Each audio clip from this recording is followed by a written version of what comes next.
Olá, boa noite, estudantes da doutrina. Que a paz de Jesus vos envolva na noite de hoje. Com muita alegria nos reunimos novamente numa nova semana para dar continuidade a este estudo, que é o estudo deste livro Os Mensageiros, de André Luís. Vamos então hoje já ler e estudar o capítulo número 13, com o título Ponderações de Vicente. Portanto, é todo vai ser a continuação de todas as aprendizagens feitas ao longo dos capítulos anteriores e, portanto, é todo um momento que está a servir para o nosso estudo e para a nossa reflexão. Vamos então iniciar o estudo desta noite com a nossa prece e assim vou pedir a todos que possam achar uma posição confortável, ir fechando os olhos e vamos ouvir o nosso irmão Filipe.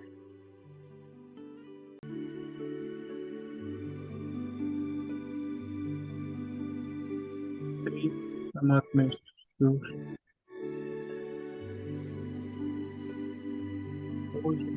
hoje uma vez mais, reservamos estes minutos para elevarmos o coração a Ti, junto de Ti, fazer o bom pedido, aquele que busca conhecer, aquele pedido que busca também compreender, mas acima de tudo, aquele pedido que busca, no Teu olhar meigo, as entrelinhas do amor, para que este possa ser um segredo desvendado a cada dia, para que possamos melhor agir, para que possamos melhor falar, para que possamos, enfim, melhor sentir. E bem, nas Tuas mãos reservamos as nossas melhores esperanças, que possas caminhar connosco, como sempre tens feito, mas que desta vez possam nossos ouvidos estar mais capazes de ouvir, nossos olhos mais capazes de ver, que a Tua paz e que o Teu amor nos guie hoje na compreensão deste estudo, para que esta palavra seja semente em nossos corações, que assim seja, graças a Deus.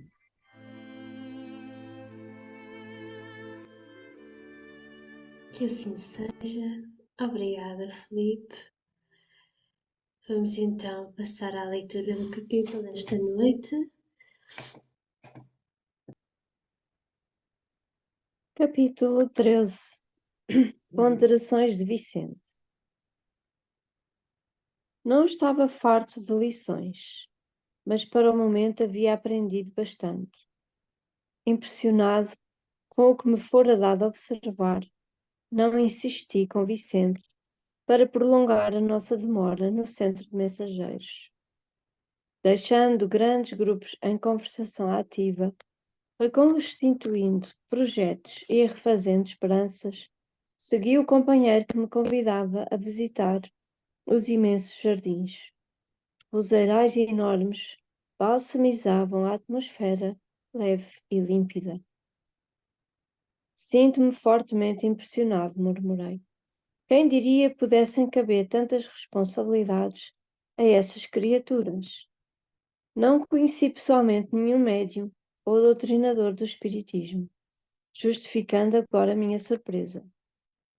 Vicente sorriu e ponderou. Você, meu filho, procede das câmaras de retificação, onde os trabalhos são muito reservados e circunscritos. Talvez a sua impressão provenha dessa circunstância. Verá, porém, com o tempo, existem aqui locais de conversações dessa natureza, referentes a todas as oportunidades perdidas.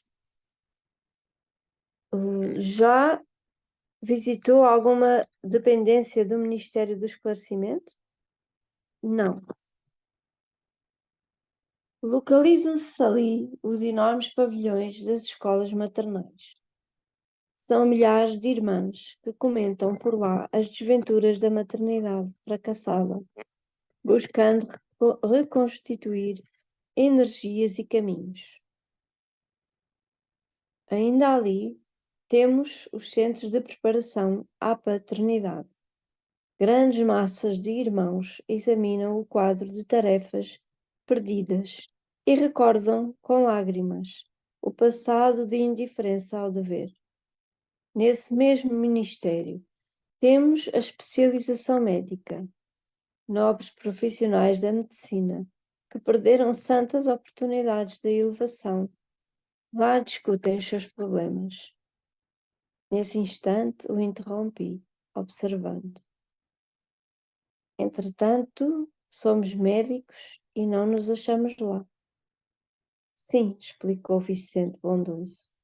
Infelizmente para nós ambos caímos em toda a linha. Não só na qualidade de médicos, mas muito mais como homens. Pois que se disse a você o que sofri, ainda não contei o que fiz. É verdade, concordei desapontado, recordando minha condição de suicida inconsciente. Ainda no esclarecimento, prosseguiu o companheiro, temos o Instituto de Administradores, onde os espíritos cultos procuram restaurar as próprias forças e corrigir os erros cometidos na mordomia terrestre. Nos campos de trabalho do Ministério da Regeneração existem milhares de trabalhadores que se renovam para a recapitulação das grandes tarefas de obediência.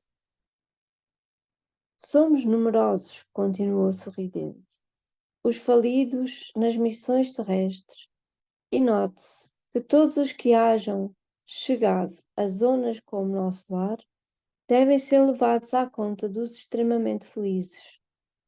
Temos aqui dois ministérios celestiais, como o da elevação e o da união divina, cuja influenciação santificante eleva o padrão dos nossos pensamentos, sem que o percebamos de maneira direta. O estágio aqui, André, representa uma bênção do Senhor, e por muito que trabalhássemos, nunca retribuiríamos a esta colónia na medida do nosso débito para com ela. A nossa situação é a de abrigados em verdadeiro paraíso, pelo ensejo de serviço edificante que se nos oferece. Quanto a outros companheiros nossos, fez longo o hiato e continuou. Quanto a muitos, estão fazendo angustiosas estações de aprendizado nas regiões mais baixas. São infelizes prisioneiros uns dos outros, pela cadeia de remorsos e malignas recordações.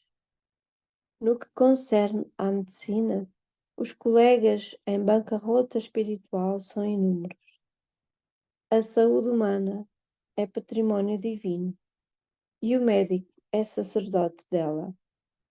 Os que recebem o título profissional em nosso quadro de realizações, sem dele se utilizarem a bem dos semelhantes, pagam caro a indiferença.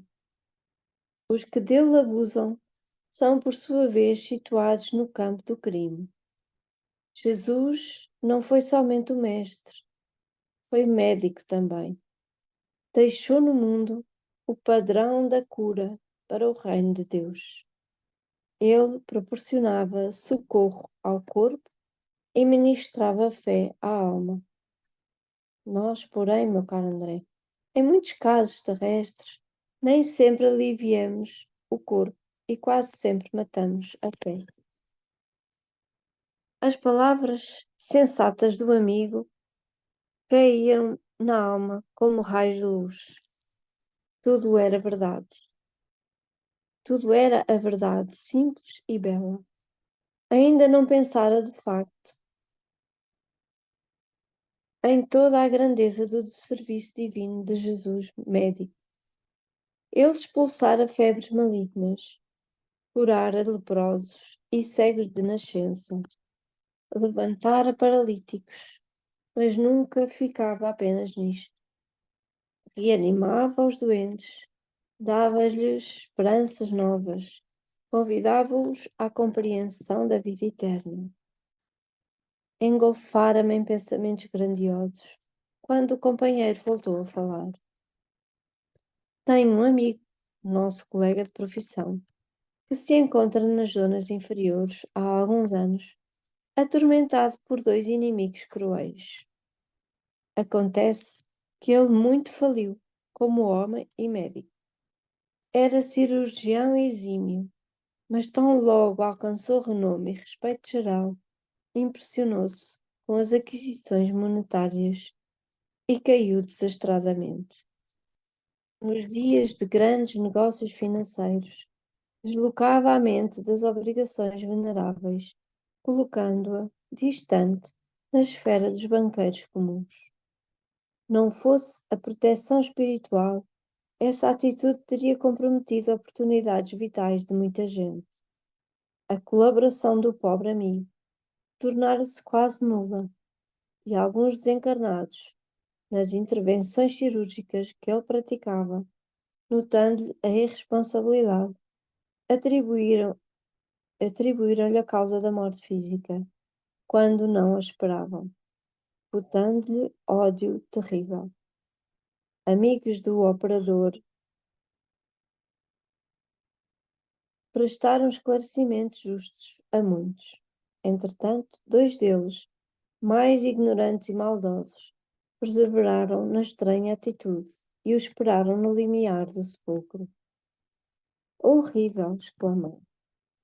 Se ele, porém, não é culpado da desencarnação desses adversários gratuitos, como pode ser atormentado desse modo? Explicou Vicente em tom mais grave. Realmente não tem a culpa da morte deles. Nada fez para interromper-lhes a existência física, mas é responsável pela inimizade e incompreensão criadas na mente dessas pobres criaturas, porque, não estando seguro do seu dever, nem tranquilo com a consciência, o nosso amigo julga-se culpado, em razão das outras falhas a que se entregou improvidentemente. Todo o erro traz fraqueza, e assim sendo, o nosso colega, por enquanto, não adquiriu forças para se desenvencilhar dos algozes. Perante a justiça divina, portanto, ele não resgata crimes inexistentes, mas repara certas faltas graves e aprende a conhecer-se a si mesmo, a entender as obrigações nobres e praticá-las, compreendendo, por fim, a felicidade dos que sabem ser úteis, com segurança de fé em Deus e em si mesmos. A noção do dever bem cumprido, André, ainda que todos os homens permaneçam contra nós, é uma luz firme para o dia e abençoado travesseiro para a noite. O nosso colega, tendo abusado da profissão, entrou em dolorosa prova. Ah, sim, exclamou. Agora compreendo. Onde existe uma falta, pode haver muitas perturbações. Onde apagamos a luz, podemos cair em qualquer precipício. Justamente. Falou-se o amigo andando muito tempo ao meu lado, como se estivesse surpreendido, como eu, defrontando as avenidas de rosas. Depois de longas meditações, convidou-me fraternalmente. Regressemos ao nosso núcleo. Creio devamos ouvir Aniceto, ainda hoje, referentemente ao serviço comum.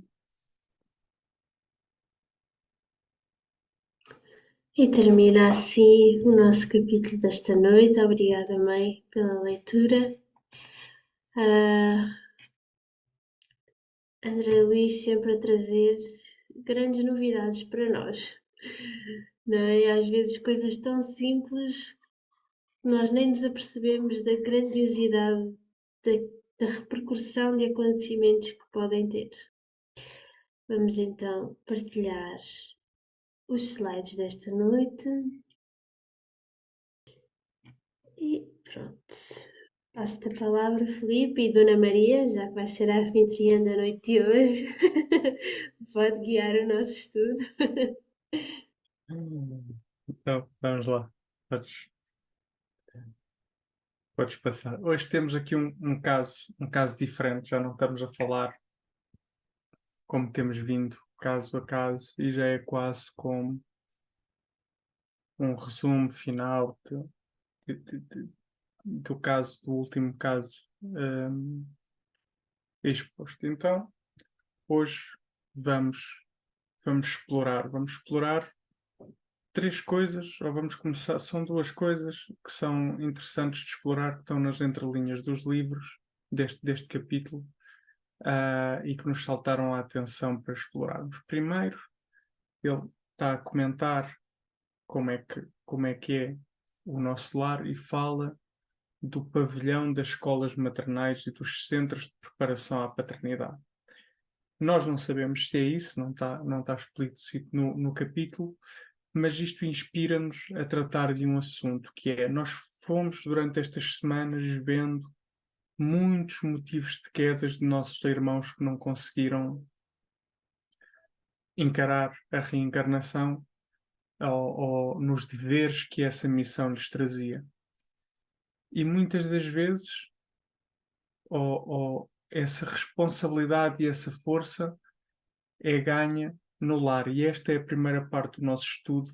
Vamos tentar entender como é que é importante o apostolado dos pais, como é que é importante o lar na educação, e depois vamos sim também falar sobre a especialização médica, como é que a espiritualidade vê a especialização médica na Terra e vice-versa. Então, para dar aqui o pontapé de saída, começo eu, só para vos inspirar, e depois vocês vão em catadupa nos próximos slides. Acerca desta temática sobre ser pai e ser mãe, temos no livro Consolador esta pergunta número 189. É facto que na pergunta original está a falar sobre a maternidade, mas lembrem-se, nós estávamos em 1940, salvo erro, quando o livro foi escrito, e que hoje maternidade e paternidade é tudo o mesmo. Aliás, temos sempre que nos lembrar Deus, do nosso Pai fraternal, que é Pai e Mãe ao mesmo tempo. Tem as duas energias integradas nele, porque Ele é o todo. Jesus Cristo também já consegue ter essas duas energias. Por isso, no fundo, maternidade e paternidade é o mesmo. E a pergunta que foi colocada a Emmanuel diz: que deve fazer a mãe ou o pai terrestre para cumprir evangelicamente os seus deveres, conduzindo os filhos para o bem e para a verdade? E diz-nos Emmanuel: no ambiente doméstico, o coração maternal ou paternal deve ser o expoente divino de toda a compreensão espiritual e de todos os sacrifícios pela paz da família. Na mais santificada tarefa de renúncia pessoal, a mãe e o pai cristãos acendem a verdadeira luz para o caminho dos filhos, através da vida. A missão resume-se em dar sempre o amor de Deus. Ou seja, já temos aqui um verdadeiro vislumbre, ou um primeiro vislumbre, desta função de pai. A função do exemplo, a função da renúncia, a função de amar, e muito sabemos que temos que saber amar, não é muitas vezes o amor que nós compreendemos ainda nos nossos sentidos mais limitados, que é um amor ainda egoísta, mas também é o sentido de acender a luz no coração dos filhos através da apresentação do Evangelho. É importante. É importante é importante a liberdade de escolha, é verdade, e essa será sempre facultada, mas a pergunta que nós devemos fazer é: como é que alguém pode conhecer se não, como é que alguém pode escolher se não conhece? Então a nossa função enquanto pais também é apresentar Jesus Cristo, também é apresentar a doutrina, também é apresentar um pai de amor. Mas sim, lá à frente, o filho terá esse livre-arbítrio por escolher o caminho a praticar. Depois, alguns deveres da paternidade, que é compreender que os seus filhos são filhos de Deus, são pérolas temporariamente emprestadas para que nós possamos exercitar o amor, para que nós possamos exercitar tantas coisas dentro de nós, mas também, muitas vezes, para que nós possamos conduzir alguns daqueles irmãos a novos caminhos. E por isso, desde a infância, devemos prepará-los para o trabalho que os esperam.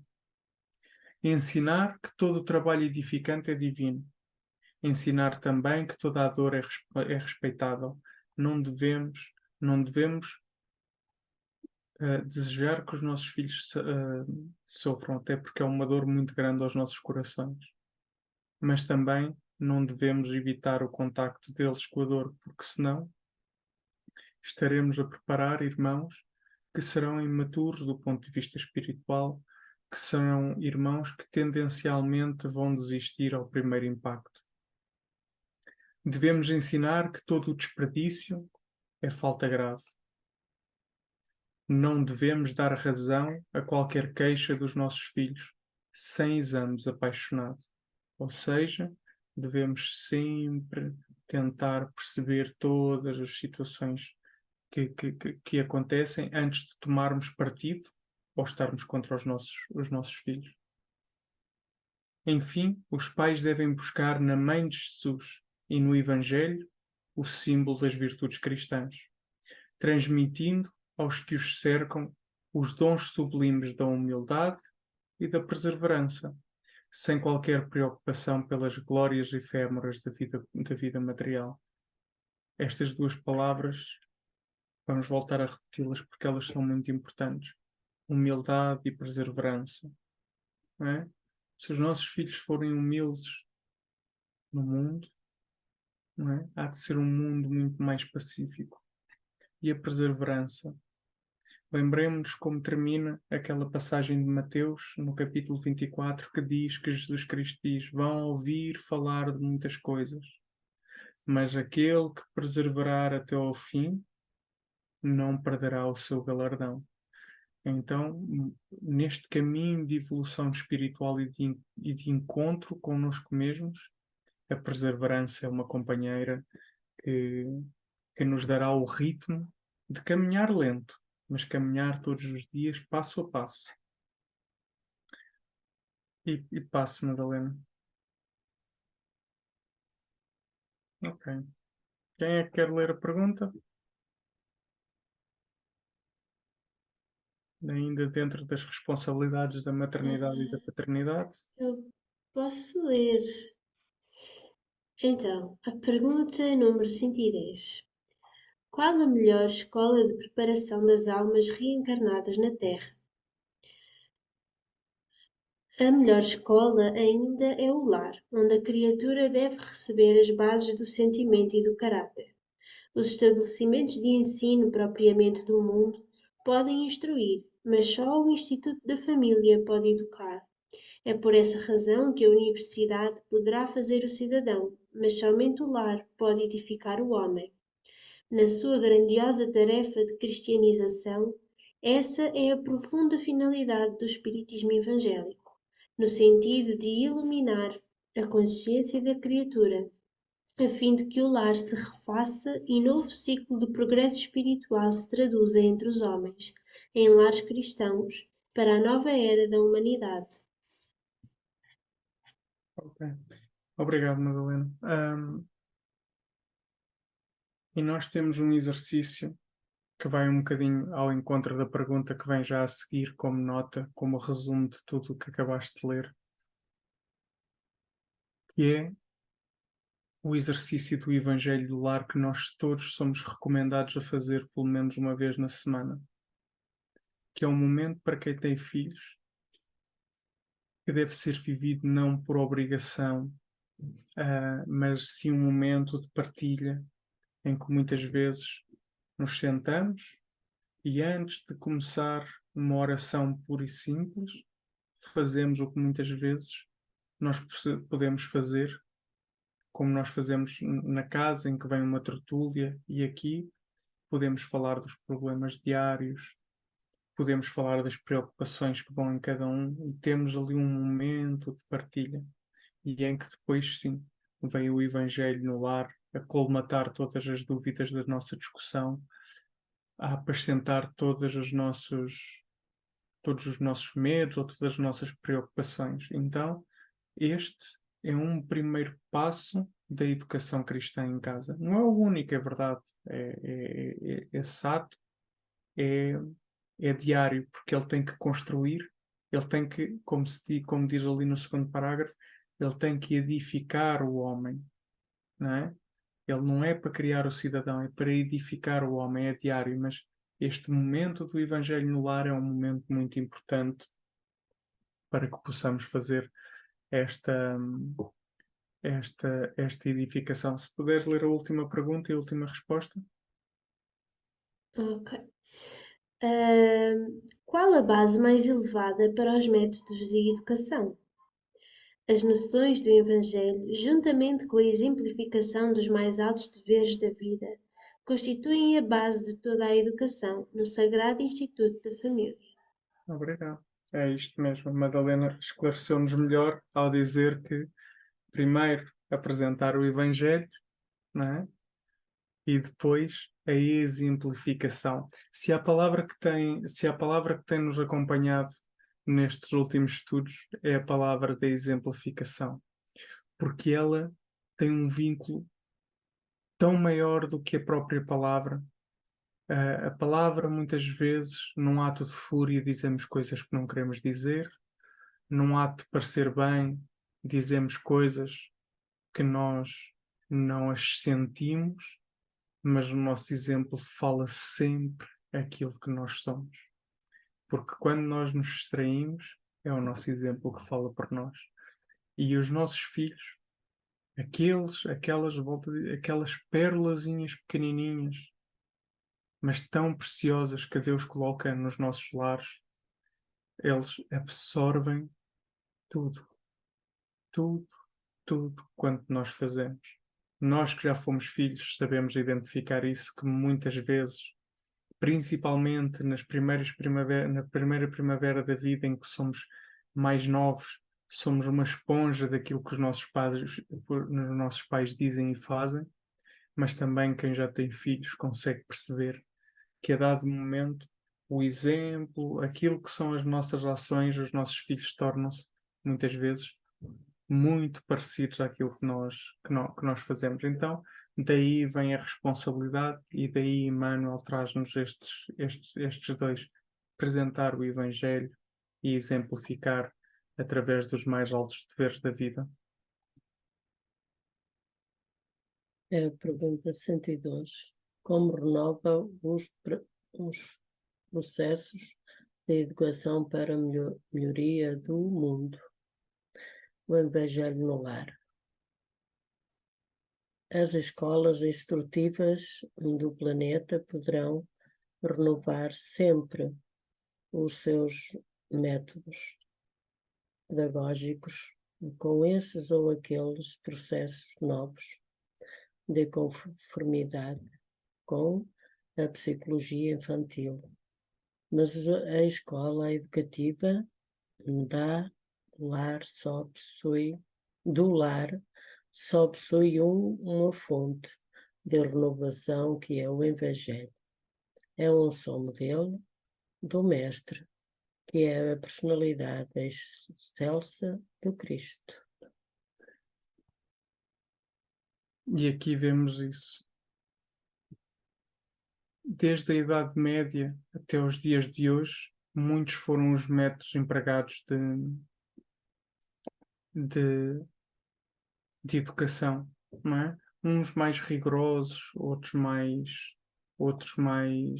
brandos, todos tão diferentes, mas há um que se mantém transversal a todas as eras, que é a renovação pelo Evangelho. Mas a pergunta que muitos pais fazem, podem dizer, mas eu exemplifiquei, eu apresentei Jesus aos meus filhos, eu fiz tudo o que me estava ao meu alcance e ele não me seguiu. Então em que é que eu tenho culpa? E é a pergunta que se faz a seguir. E se toda a educação redundar em falência? Os pais, cumprindo esse programa de esforço evangélico, na hipótese de fracassarem todas as suas dedicações e renúncias, compete entregar o fruto de seus labores a Deus, prescindindo de qualquer julgamento do mundo, pois o que o Pai de misericórdia saberá apreciar os seus sacrifícios e abençoarão as suas penas. No Instituto Sagrado da Vida Familiar, cada irmão, e por isso é que dizia que num dos deveres dos pais era saber que os filhos são breves empréstimos do Pai Celestial, aos pais terrenos. Então, se nós fizermos tudo, se a nossa consciência estiver tranquila que tudo entregamos do melhor quando podíamos, e se mesmo assim o nosso filho, por algum motivo, decidiu caminhar de outra forma, eles não diz para nós abandonarmos esse filho, mas para entregarmos as nossas preocupações ou os frutos do nosso labor a Deus, porque Ele saberá exatamente qual é o caminho que levará aquele irmão a trilhar. E provavelmente neste livro não se fala nisso, mas nós temos o exemplo do nosso lar, que nós vinhamos a estudar, que a mãe do André Luís, vendo a falência do filho, entregou a sua recuperação, nas mãos de Deus, nas mãos da espiritualidade amiga, até que o filho conseguiu, através do arrependimento, conseguir ouvir aqueles que estavam lá para ajudar. E no momento certo, ele é transportado do umbral mais baixo para o umbral à mesma, mas como diz neste livro, nós devemos, não é bem com estas palavras, mas é nós que somos acolhidos em nosso lar ou neste tipo de colónias, temos um débito imenso por estas colónias, porque nos permitem aprender os nossos erros num ambiente confortável. E então esta é a esperança que nós pais devemos ter, é que um dia todos os filhos vão ser acolhidos, ou eles são sempre acolhidos, mas nesta imagem de serem retirados das zonas de sofrimento para as zonas de aprendizagem. E podes passar, Madalena. Ok. Quem é que... Vamos passar agora para a especialização médica. Vamos tentar entender o que é a especialização médica. Alguém quer ler? Eu leio. Obrigado. Questão 94 do livro Consolador, perguntado a Emmanuel, como é considerada nos planos espirituais a medicina terrena? E Emmanuel responde assim para nós: medicina humana. A medicina humana, compreendida e aplicada dentro de suas finalidades superiores, constitui uma nobre missão espiritual. O médico honesto e sincero, amigo da verdade e dedicado ao bem, é um apóstolo da providência divina, da qual recebe a precisa assistência e inspiração, sejam qual forem os princípios religiosos por eles esposados na vida. Relembrar, Jesus não foi somente um mestre, foi médico também. Deixou no mundo o padrão da cura para o reino de Deus. Ele proporcionava socorro ao corpo e ministrava fé à alma. Muito obrigado. Então, nós vemos aqui um dos motivos. Eu penso que Vicente estava a falar ainda do irmão Monteiro, agora já não. se ainda era do irmão Monteiro, não, do irmão Monteiro não era. Estava a falar da falência dele enquanto médico, pelo outro irmão, agora não me estou a lembrar, que era que ele, à medida que se ia enraizando na tarefa da medicina, que nós vemos, é uma nobre missão espiritual, em que o médico deve ser o apóstolo da providência divina, ou seja, deve ser o primeiro apóstolo de Deus a trazer, como nós vimos na mensagem de Hipócrates, que dizia curar quando possível, aconselhar, auxiliar quando Quase sempre e quase consolar sempre. e consolar sempre, ou seja, obrigado. E então, como este irmão traz todo este manancial do que é que deve ser um médico, mas este irmão deste capítulo entregou-se e muitas vezes, e é daí que vem o ato de revolta daqueles irmãos, em que estava em pleno ato de amor, e a sua mente fugia para os negócios terrenos, e a sua mente começou a viver impregnada das fascinações do mundo, e então o seu coração deixou de ter o espaço necessário e a liberdade necessária para exercer este apostolado e passou a vivê-lo, se calhar, como um meio de atingir o conforto terreno. Há uma história que nós ouvimos no YouTube, que eu já não lembrei-me agora, a minha mãe sabe qual é que é, não vos consigo dizer qual é o canal e quem é que é a pessoa, mas era um médico que falava que eu acho que ele inicialmente não era crente, mas depois com o desenrolar da vida passou a ser ou não, eu acho que ele tinha uma operação muito difícil que ele próprio não sabia como resolver e vem ao encontro daquilo que Emmanuel nos diz que é muito interessante, que diz que não importa os princípios religiosos, todo médico tenha os propósitos sinceros e honestos de auxiliar. E ele tinha uma operação muito, muito, muito difícil de fazer, mas não era crente. Como ele não sabia a quem mais pedir, ele nesse momento orou. E ele orou de uma forma muito, muito curiosa e que nos dá que pensar. Ele diz que orou assim: Pai, que possas auxiliar neste processo e que eu, estando aqui presente, que ao menos não atrapalhe o teu trabalho. Ou seja, é muito engraçado o médico, não é? Que tem a pinça na mão, que tem tudo, que não era crente, que pede para que pelo menos não atrapalhe. E isso, que consiga sentir a inspiração. E ele, entretanto, tornou-se crente pelos casos que foi vendo nos blocos operatórios, casos que à medicina humana eram sem retorno, mas que ele começou a ver que havia algo mais, que havia esta tal inspiração, mas já sabemos que os bons espíritos se aproximam das pessoas que têm bons propósitos no coração. Podes passar, Madalena? Então, a pergunta é, bem, se o médico tem que ser um apostolado, tem que ser um apóstolo de Deus no mundo, então como deve atuar o médico do mundo?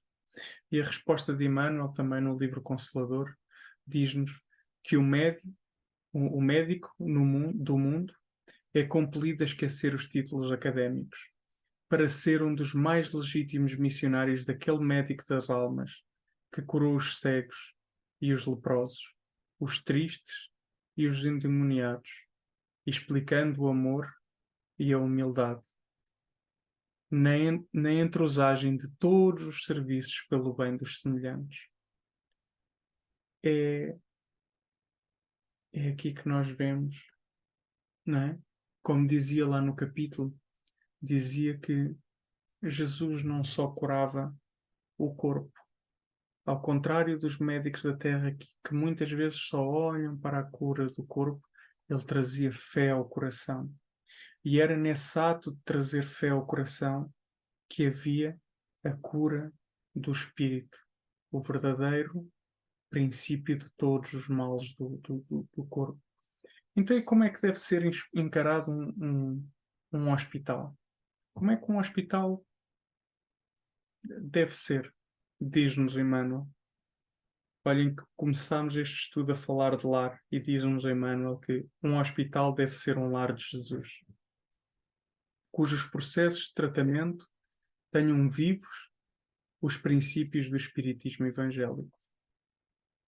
Muito mais do que lutar contra uma doença, nós temos que encarar, nós e principalmente aqueles que têm essa missão entre mãos, que não é fácil, encarar que à frente deles existe um ser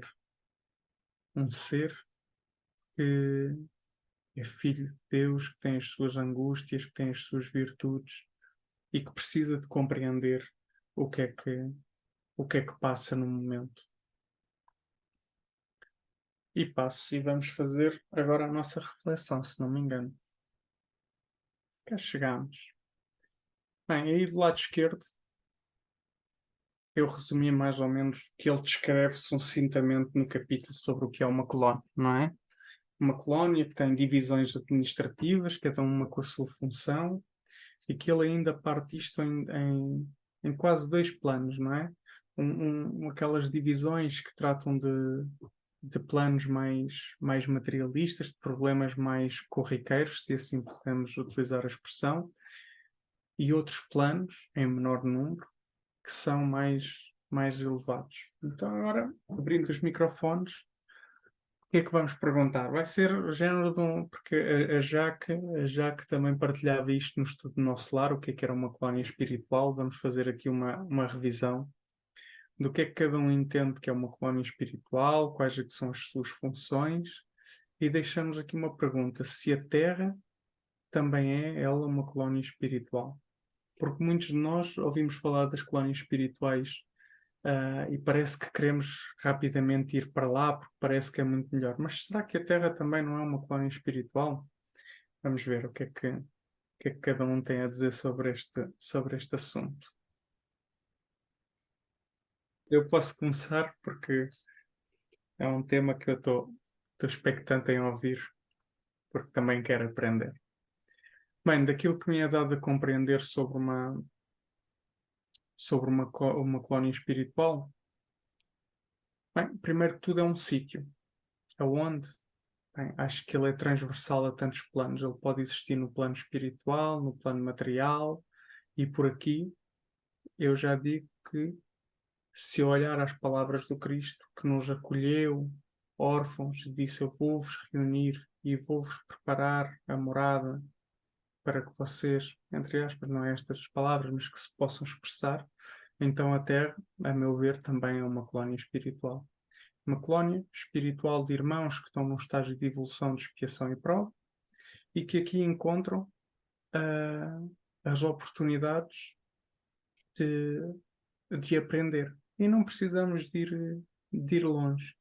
No nosso lar, ele dizia que haviam salões da natureza.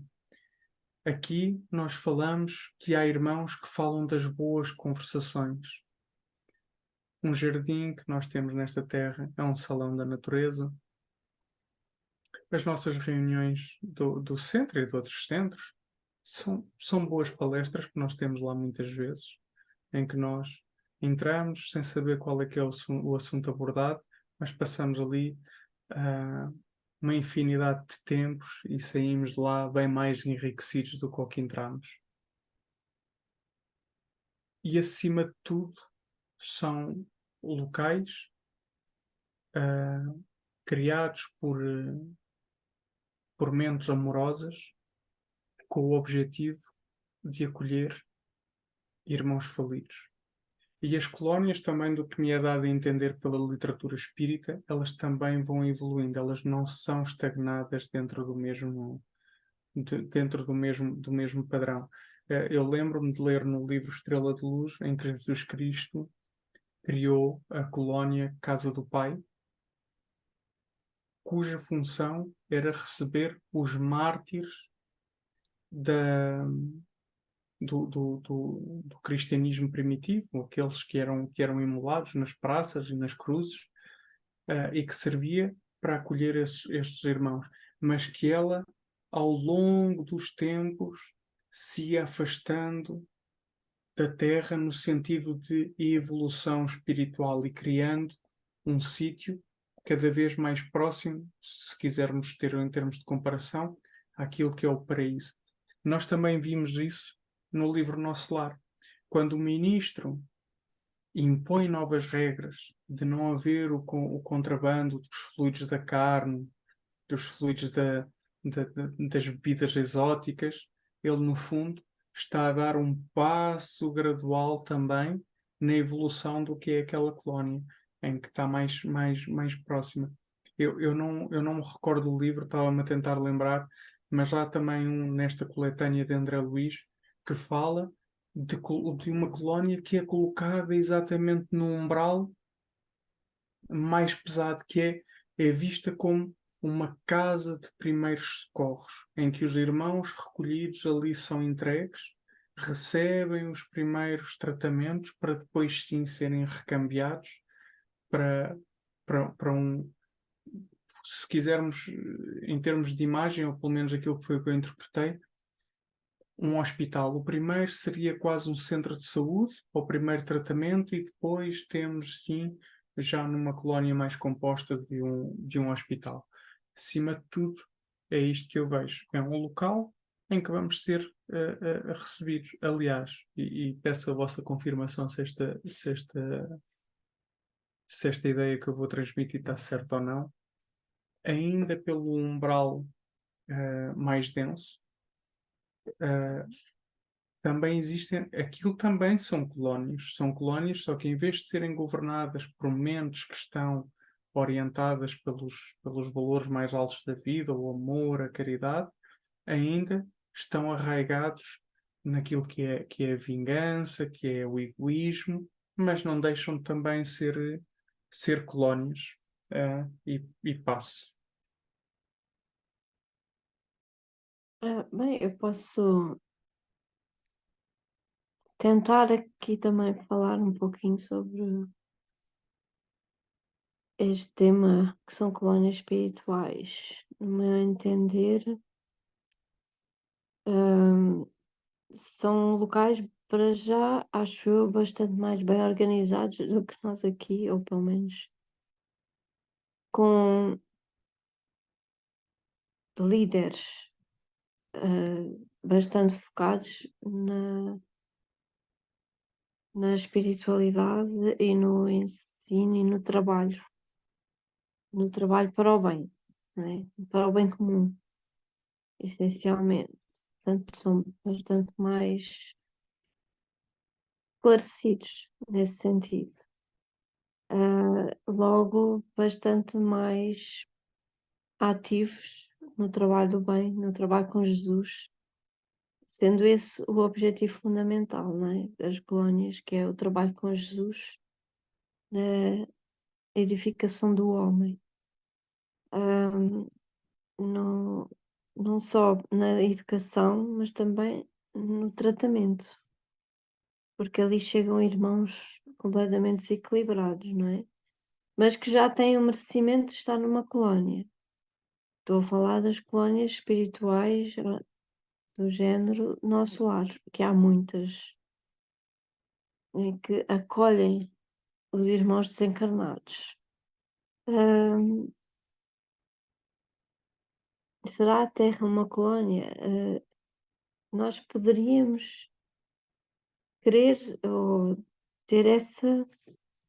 Eu acho que talvez a nova Terra já esteja mais próximo disso, porque vai haver mais fraternidade, vai haver mais trabalho com Jesus, porque já estará focada no trabalho pelo bem comum, na edificação da pessoa humana como um ser espiritual.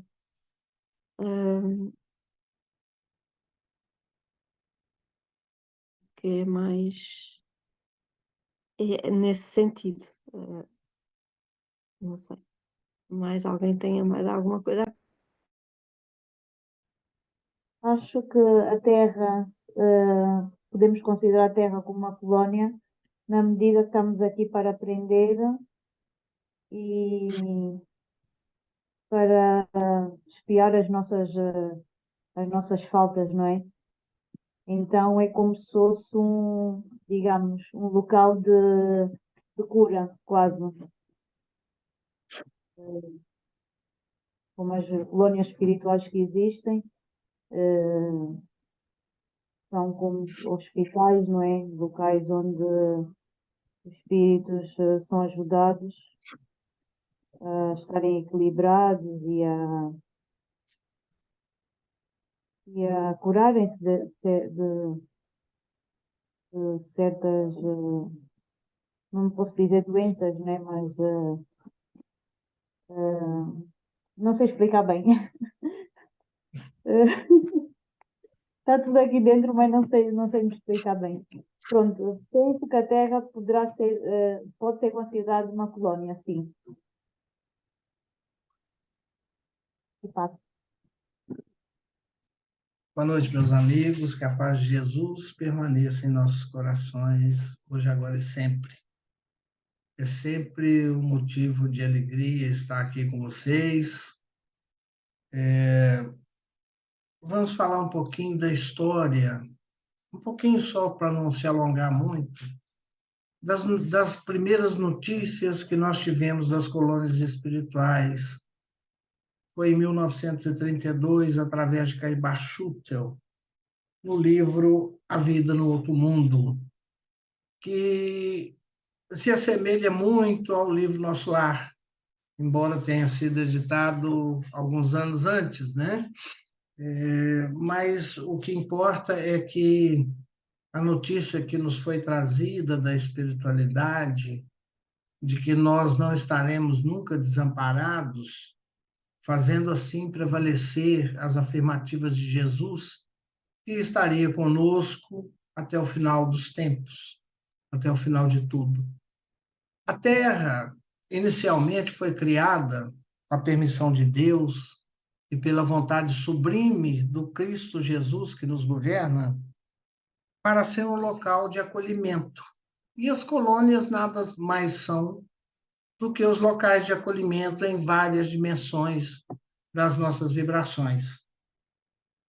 Portanto, nós temos notícias do plano espiritual de cidades na subcrosta, no umbral, e falando, só fazendo um parêntese aqui, o que o Felipe queria se referir é a colônia itinerante de Fabiano de Cristo, que está no livro Mundo Maior. E ele nos dá o recolhimento, ou seja, é o primeiro pronto-socorro, realmente, que vai resgatando os espíritos antes que o fogo venha destruir toda os miasmas, os pensamentos que se acumulam nas regiões. Então, partindo desse princípio, as colônias bem organizadas, ou seja, as colônias que trabalham em nome do Cristo Jesus, ela tem vários administradores, subjugado às outras esferas um pouco mais elevadas, e assim sucessivamente. E as outras que são, vamos dizer assim, de vibrações mais inferiores, que são as que são governadas pelas nossas paixões, nossos erros, nossos sentimentos menos dignos, também são governadas pelos seres superiores a pedido de Jesus. Só que ali não há interferência superior, a não ser que a vontade daquele que habite ali possa sair. Então, é para isso que existe toda essa preparação do plano superior espiritual para nos acolher aqui na Terra. Então, nossas colônias estão espalhadas sobre todos os países, subdivididas em várias situações. Tem colônias que tratam especificamente de doenças do rim, de doenças mentais, como a de Eurípides Bassanufo, né? A Colônia Esperança não é o Hospital Esperança, não confunda. É a Colônia Esperança, que trata dos desequilibrados mentais, ou seja, muito mais os espíritas que chegam no plano espiritual querendo fazer o que fazia aqui na Terra, mas esquece que a transparência no plano espiritual ela é de imediata. Voltando um pouquinho, vamos falar dos pavilhões das escolas maternais e do centro de preparação de paternidade. Isso é muito importante, que numa tertúlia com o professor Valdo Vieira, ele nos explicava que os cursos que são feitos, as preparações que são feitas, muitas vezes, e a 99% das vezes, se refletem no mundo material com o instinto maternal, né? Então, a gente fala, é o instinto maternal. Não, não é. São o aprendizado que você teve nesses pavilhões, com interações e uma série de outros fatores que vão preparar a mulher, né? E o homem que vai se reencarnar como mulher no espírito masculino para o corpo feminino, para exercitar também a lei da maternidade, ou seja, para quebrantar o seu orgulho. Então, essa formação é uma formação muito, além de ser muito bonita, ela é uma formação muito necessária, porque instintivamente a mãe conhece o seu filho. Não por o ter carregado aqueles meses todos no ventre, mas sim pela interação que ela teve nos núcleos de preparação e pelo relacionamento no plano espiritual com os filhos. Muitas vezes nós estamos reencarnados, a maior parte das vezes, e os nossos filhos ainda estão no plano espiritual. Então, como nós sabemos, aí vem aquela unanimidade dos espíritos. Não, eu tenho um filho assim porque é um karma, eu tenho que pagar aquilo, eu tenho que pagar aquilo outro. Não sei se você se lembra, no estudo da mediunidade, nós falamos e trouxe até um texto da hereditariedade, também ditado pelo Valdo Vieira, em que nós corrigimos nossos erros nos filhos. Então, não é porque eu falhei, aonde eu falhei naquela educação, aonde eu falhei naquilo. Não, é porque nós não soubemos educar o nosso filho para corrigir os nossos próprios erros. Porque se ele traz na lei de hereditariedade aquilo que nós somos, e nós conseguimos transformar do plano espiritual para o plano material, em todas as nossas células, os nossos defeitos e as nossas qualidades para serem corrigidas e para serem distribuídas, então nós temos que corrigir em nós. Às vezes nós temos aquele filho difícil, mas a gente evita dialogar com ele. Às vezes nós temos aquele filho que é muito expansivo e nós começamos a tolher a liberdade dele. Então, nós precisamos reparar esses núcleos de preparação para a paternidade e para a maternidade são fundamental para a fraternidade que vai vir ocupar a Terra nesse momento. E isso é muito importante, importantíssimo, porque, além disso, nós precisamos também que Jesus continue atuando em nós, sempre, como médico das nossas imperfeições espirituais, que vai se refletir nas nossas imperfeições materiais, ou seja, ele cura o meu espírito para que o meu corpo seja curado, né? E nós sabemos que essa passagem é rápida, é efêmera pelo corpo, e esse corpo tem que ser valorizado, né? Assim nós podemos por isso é que os nossos núcleos de preparações nas colônias espirituais têm uma grande função, porque também existem as preparações nos campos mais inferiores da mente. Não quer dizer que é privilégio só das colônias espirituais a preparação disso. Nos campos mais inferiores da mente e das vibrações também são preparados, né? Para receber aqueles filhos, e muitas vezes são kármicos, nós abandonamos os nossos filhos ao sabor da marginalidade, ao sabor das drogas, ao sabor de um monte de coisa. Por quê? Porque nós não fomos preparados cristamente ou seja, através do Evangelho, com o exemplo, como diz o texto anterior, né, do capítulo, para poder orientar melhor o nosso filho. Então a gente fala, filho, não faz isso, filho, não fuma, filho, não bebe, trata melhor da saúde, depois seu filho te pega fumando, te pega bebendo, te pega comendo aquilo que não deve. Então, por isso é que a gente tem que exemplificar. Educar é dar o exemplo. E se nós educamos, nós também somos educados pelos nossos filhos. É uma permuta, é uma troca. Assim como Deus ama seus filhos, os seus filhos têm que retribuir esse amor a Deus, né? E só para terminar, hoje foi, no finalzinho do capítulo, veio um recado da espiritualidade para mim, muito, muito bonito, e eu gostaria de participar, de partilhar isso com vocês, porque nas profissões a gente vai automatizando aquilo que a gente faz. Então, a gente vai angariando de sabores e vai angariando também as pessoas que gostam da gente. Na maior parte, a gente angaria aqueles que não se afinizam com a gente. E aqui o Vicente me traz aqui uma coisa que ele estava falando do amigo. E ele traz assim, a noção do dever bem cumprido, André, ainda que todos os homens permaneçam contra nós, é uma luz firme para o dia e abençoado travesseiro para a noite. Isso veio assim, encaixou como luva, e eu vou encerrar por aqui essa participação e vou pedir a todos vocês que no desempenho dos seus trabalhos seja essa luz e seja esse travesseiro que você possa trazer de quando você vem do seu trabalho para casa, né? Trazendo a luz da consciência do dever cumprido, né? Para que você possa recostar no seu travesseiro e ter uma noite de preparação no plano espiritual para recomeçar o seu novo dia com a luz que emana do coração de Jesus. Muito obrigado. Podes avançar, Madalena. Bem, temos aqui mais 3 slidezinhos. Vamos corrê-los.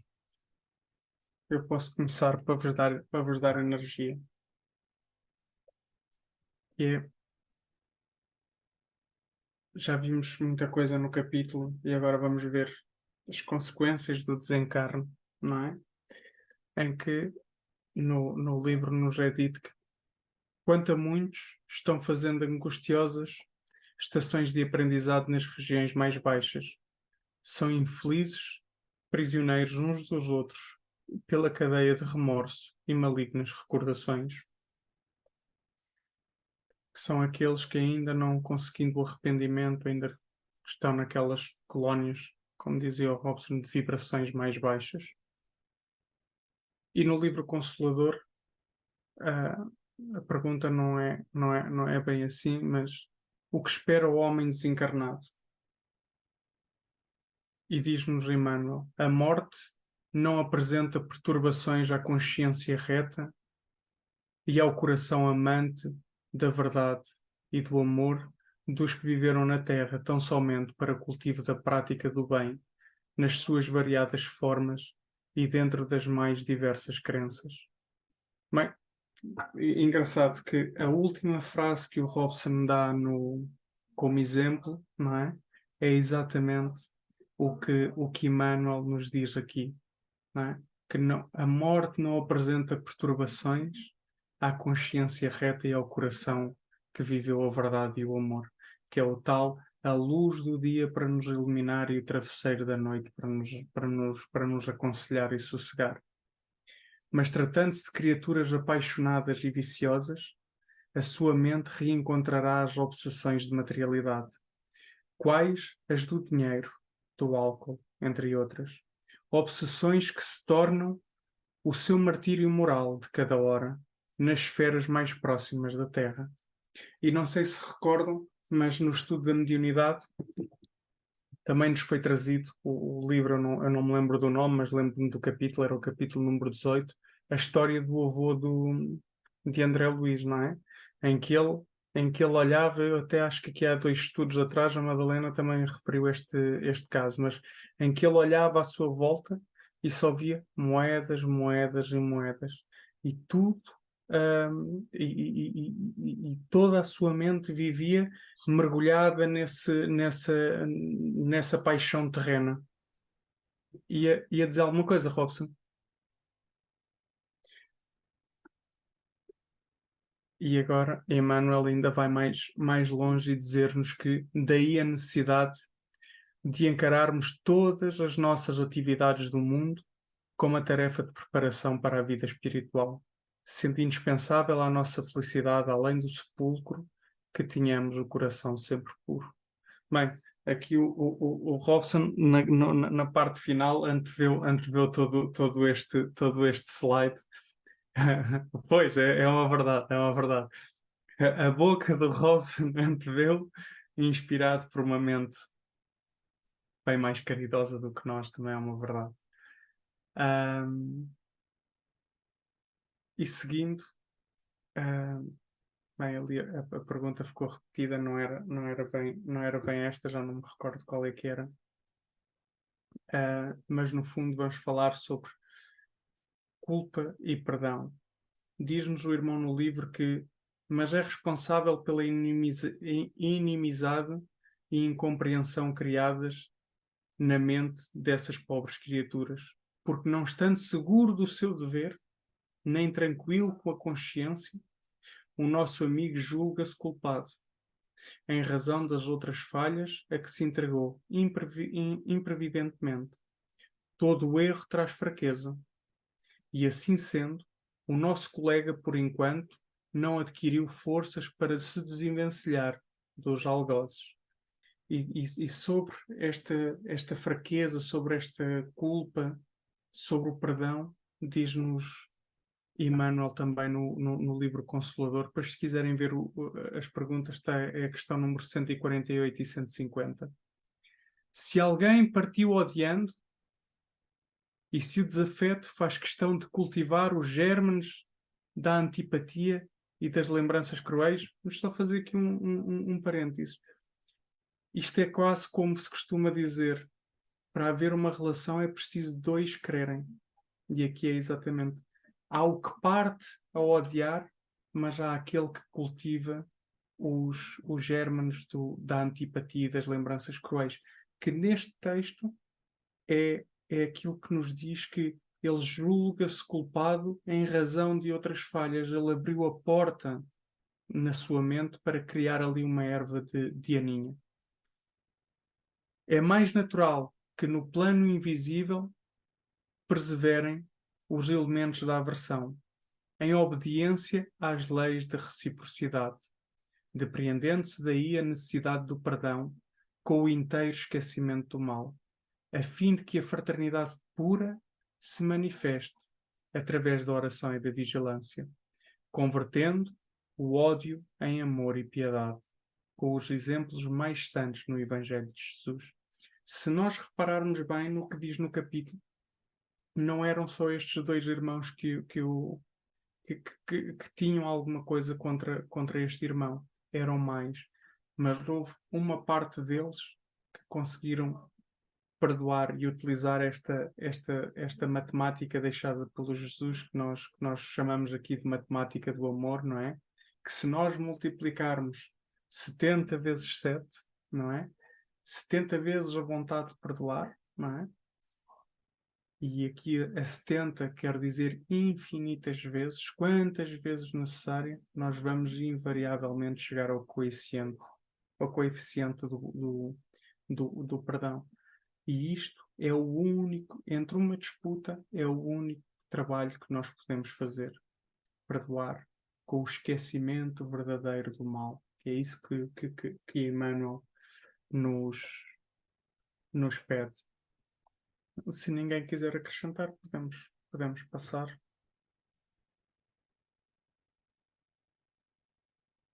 Quem é que quer ler este último? É mesmo o último. Se não, eu posso ler. Eu posso. Oh, a Mónica lê. Não, Ela pode já. ser. Perante a justiça divina, portanto, ele não resgata crimes inexistentes, mas repara certas faltas graves e aprende a conhecer-se a si mesmo, a entender as obrigações nobres e praticá-las, compreendendo, por fim, a felicidade dos que sabem ser úteis com a segurança da fé em Deus e em si mesmo. Continuo? Sim, sim, a pergunta e depois as respostas vêm abaixo. A pergunta 159. No caso das perseguições dos inimigos espirituais, a ação deles se realiza sem o conhecimento dos nossos guias amorosos e esclarecidos? Resposta. As chamadas atuações do plano invisível, de qualquer natureza, não se verificam à revelia de Jesus e de seus propostos, mentores do homem na sua jornada de experiências para o conhecimento e para a luz.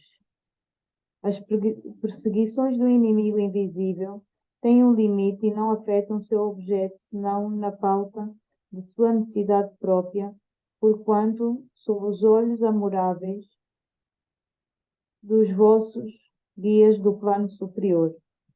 Todos esses movimentos têm uma finalidade sagrada, como a de ensinar-vos a fortaleza moral, a tolerância, a paciência, a conformação nos mais sagrados imperativos da fraternidade e do bem. Toda vez que a justiça divina nos procura para o acerto de contas, se nos encontra trabalhando em benefício do próximo, logo é substituída pela misericórdia divina. Irmão Chico. Obrigado, Mónica. E é isso. Com isto encerramos com este dizer de Chico Xavier, que nos acalenta que perante os nossos erros, perante as nossas falhas, só há uma coisa a fazer: reerguermos e trabalhar. Como é muitas vezes dito lá na casa, entrar no plano espiritual, e quem diz no plano espiritual é entrar no novo dia de cabeça erguida. Por mais que nos acusem, quem nos acusa estará invariavelmente no limite, na mesma situação que nós. Quantas das vezes, pior, mas no limite igual a nós. Então, de nada tem que nos acusar, porque quem é superior a nós acolhe-nos e não nos acusa. Força. Posso só... no último slide aqui, Vicente alerta para uma coisa que nós, espíritas, pouco falamos e pouco pensamos, que tudo para nós, como estamos acostumados a trabalhar no plano de expiações e provas, né? Então, a gente vai aqui resgatar nossos débitos e tal, e etc. Mas nós estamos numa faixa que os nossos resgates agora já são mais leves. Então, nós começamos a reparar os nossos equívocos. Então, nós precisamos entender exatamente qual que é a nossa posição para não se fazer de coitadinho, né? Ah, pois é porque é karma, isso acontece comigo porque eu estou resgatando crimes do passado, que eu matei, que eu fiz isso, que eu fiz aquilo, né? E aquela omissão que a gente tem em certas situações, como esse médico foi omisso, ele não assumiu um compromisso moral, a não ser consigo mesmo, de reparar, né, e de dedicar ao seu trabalho e à sua vida aquilo que é mais justo, né? Então, ele incorre numa falta grave. A falta grave é um pouquinho antes de virar crime, né? Então, a gente não tem ainda aquela conotação em que a justiça divina vem nos punir, ou, entre aspas, né? Ou vem cobrar de nós as situações que nós infligimos aos nossos irmãos, né? Nós, não, às vezes, não somos culpados da dor alheia, mas se nós não fizermos nada por ela, vamos cair naquela frase de Leon Denis, de Kardec, não é?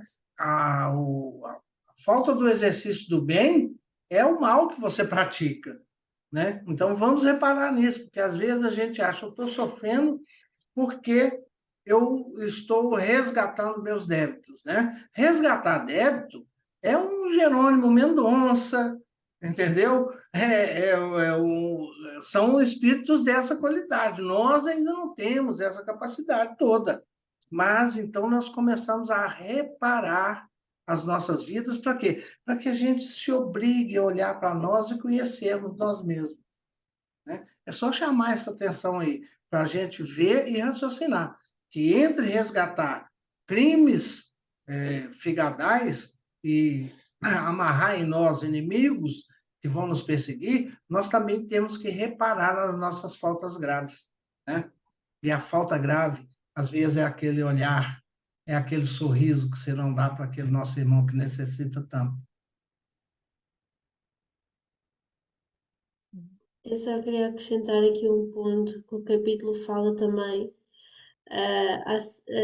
porque ele fala-nos de que muitas vezes médicos, não é?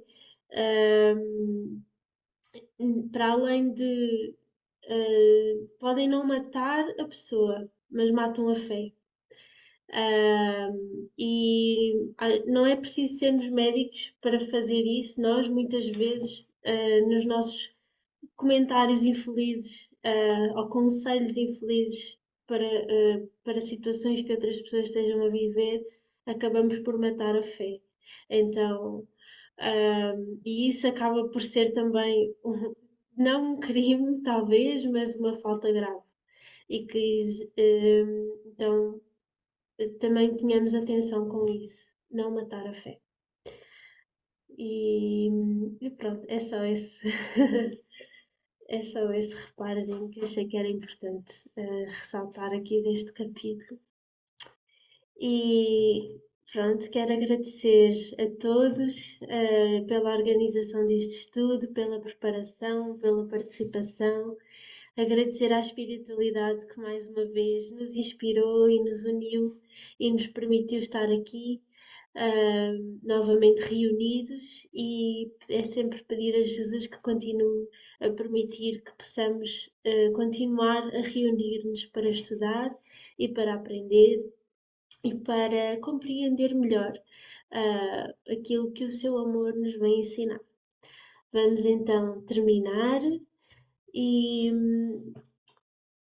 quem é que se voluntaria para fazer a prece desta noite? Não? Hobbs?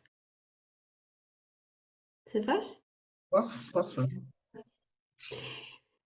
Então, vamos só colocar a música.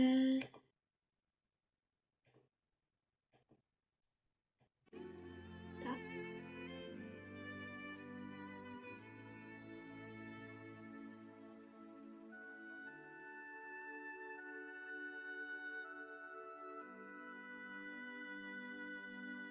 Jesus. Nossos corações se enchem de alegria ao contemplar as verdades do teu Evangelho,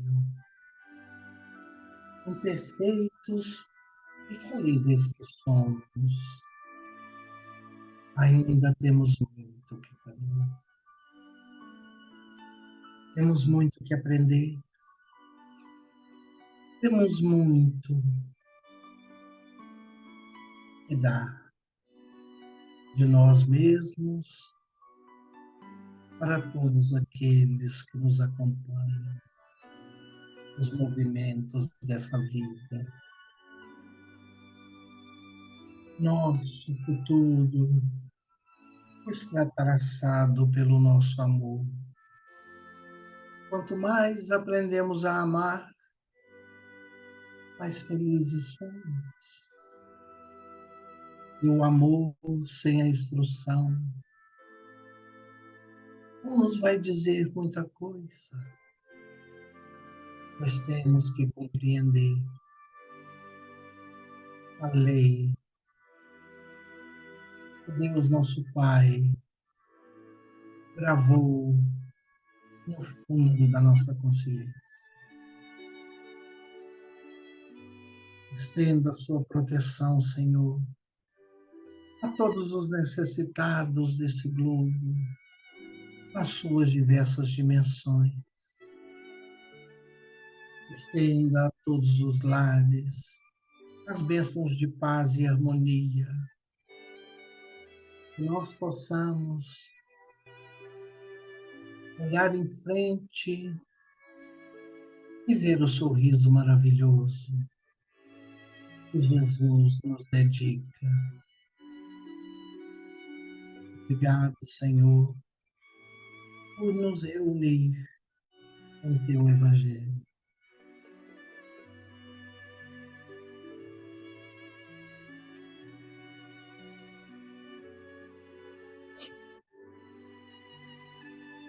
Assim seja. Obrigada a todos e pedir a Deus, a pedir ao Senhor que traduza o meu agradecimento em renovadas bênçãos de alegria e paz. Até à próxima semana, se assim Deus o permitir. Beijo no coração de todos.